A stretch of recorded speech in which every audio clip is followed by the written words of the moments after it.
In this video, I'm going to tell you about 6 common mistakes and how to avoid them. First of all, welcome back. Thank you very much. This is video 5. I think you're doing fantastically well. I've really enjoyed the feedback you've been sending me, so please keep doing that. I really enjoyed engaging with you, and thank you very much for sticking with me and sticking with this mini course. Learn from others' mistakes. Always better than learning from your own mistakes. Don't you think so? I do. Before I started studying to be an effective copywriter, I think I made just about every mistake in the book. And I'm trying to help you not make as many mistakes. So just imagine how great it's going to be when you realize that you're saving time and money by not making these basic errors. The first one is all about energy. Is your writing and your delivery boring? You need to have some oomph in your words, some real energy in the way you put your point across. You need to have a punchy style, humor, pace, spontaneity, all these sorts of things to keep your audience engaged with what you're writing. There's nothing more dreary and drab than not getting that energy coming through on the writing. It doesn't matter whether it's a written or indeed like this, an oral delivery. It needs to have energy and be entertaining. The next mistake people often make is all about sentences, and they often write really long, convoluted sentences. Keep your sentences short. Keep your paragraphs short. Don't worry about what your English teacher taught you in school. 2 or 3 sentence paragraphs max is what you need when you're writing sales copy, because otherwise it just looks too dense and too blocky and too difficult to read.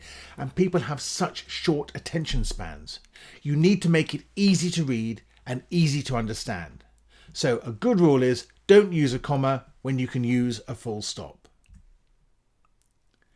Allied with that is poor formatting. Now, there are basically 2 types of readers. Some readers read every single line, but other readers scan and look at and just stop on the stuff that catches their eye and their interest. And you need to write your copy to meet both needs.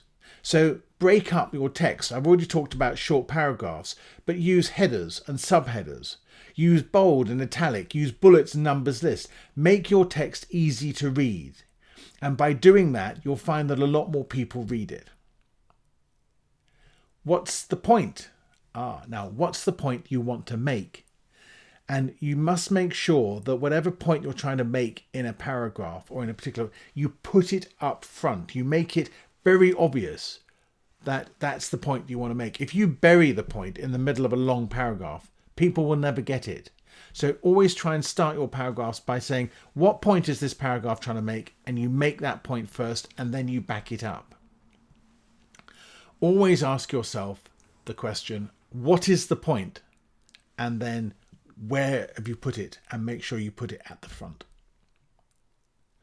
Now, mentioning the price of something when you're making a pitch is a real, can be a real nightmare, and very easy to get it wrong. And it is all about timing.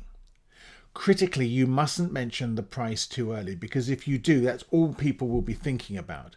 What you need to do is take them through the whole sales pitch, set it up, put it in context, and then you deliver the price at the end. When they've got the whole story and they've got the whole context and they've had all their objections addressed and all this, and it's essentially a bit like going to a restaurant. Make sure they've had the full meal before you give them the bill. Really, really important, but it's a very basic mistake people make.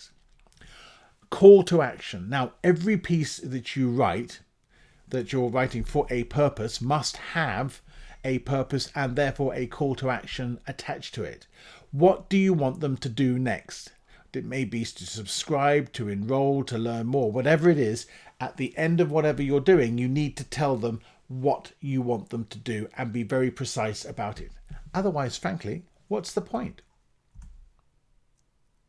Now, all this has been very brief and we've gone through it, but hopefully you've got some important lessons from it. Do you recognize some of those mistakes? I've made every single one of them. And if you believe it'd be very exciting to be a more effective copywriter, then I would love to invite you to become a part of my new program, the Online Copywriters Masterclass. Now, I'm going to send you an email the next few days, and in the last video in this series, I'm going to give you a little flavor of what's in that masterclass to see whether it's right for you and see whether you think it might be something that you could benefit from by actually going beyond this basic training and doing something much more in-depth and hands-on. So look out for that email. It'll be in your inbox in the next few days. So the final assignment then is a call to action. Of course, we must have a purpose to all this. And I'd love to hear about a mistake you've made and what you've learned from it. And if you just send me an email entitled My Mistakes and email me john@jbdcolley, I'd love to hear from you and understand what they are. So that's it for this video, 6 common mistakes and how to avoid them. I hope you found that helpful, and I'll see you again very soon in the last video.